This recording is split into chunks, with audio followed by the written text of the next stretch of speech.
You ask Tiger to solve. This deals with linear equations with one unknown. The final result is v equals 12. Let's solve it step by step. Swap sides. Group all constants on the right side of the equation. Add 1 to both sides. Simplify the arithmetic.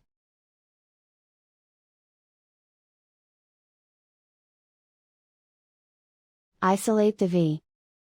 Multiply both sides by 4. Group like terms. Multiply the coefficients. Simplify the fraction. Simplify the arithmetic.